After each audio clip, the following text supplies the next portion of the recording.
il y a un peu plus de 20 ans dans ce pays, il y avait 1 ou 2 millions de personnes dans la rue parce que Jean-Marie Le Pen arrivait au deuxième tour. Et là, force est de constater qu'une partie de sa politique est déjà appliquée avant même que sa fille soit élue présidente de la République. Et comme tout processus, ça continue tant qu'on ne l'arrêtera pas, au-delà des échéances électorales. Et là, on voit ce qui est en train de se passer. Ce qu'on discute ici, moi, ce que je constate humblement de là où on est, mais c'est à quel point la question palestinienne cristallise un climat bien plus global. Les soulèvements de la terre, maintenant, c'est l'antiterrorisme, c'est minimum 3 jours de garde à vue, y compris quand on fait une action sur Lafarge. Là, encore récemment, Lafarge, dont on connaît les relations avec l'État islamique, si on veut parler de groupes terroristes, par exemple.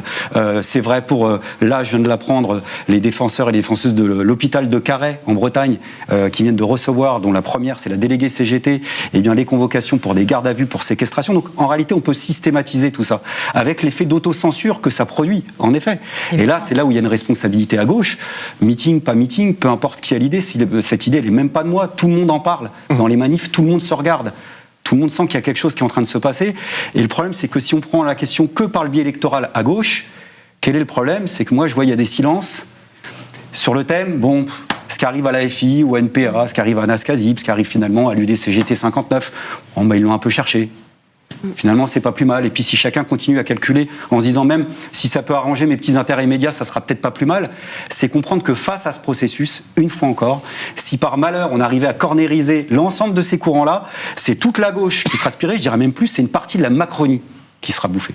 C'est-à-dire que là, il y a là, même le camp démocratique au sens général qui devrait se sentir impliqué. Donc là, puisqu'il y a quand même aussi un peu d'espoir, je sais qu'il y a des appels qui sont en train de circuler, il y a des organisations largement sociales, politiques, associatives qui ont discuté d'un premier appel, de la nécessité aussi peut-être de faire une réunion unitaire pour voir ensemble comment créer un front fait d'initiatives, de mobilisation, de meetings ou pas, je m'en fous, mais en tous les cas, il faudra plusieurs initiatives parce que souvent, localement, ça se fait. C'est-à-dire tout simplement à l'État, écoutez, on ne va pas se laisser éteindre aussi facilement.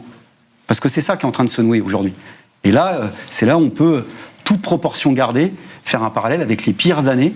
En effet, je sais que là aussi, il y a des discussions sémantiques. Est-ce que c'est du néo-fascisme? Est-ce que c'est du post-fascisme? J'en sais rien.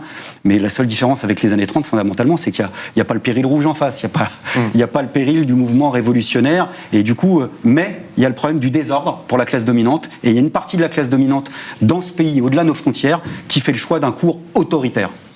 Voire plus si affinité. Et c'est face à ça qu'on est confronté. Et ça serait mieux que la gauche sociale et politique affiche son unité sur un meeting ou une manifestation, par exemple, plutôt qu'en garde à vue, quitte à choisir.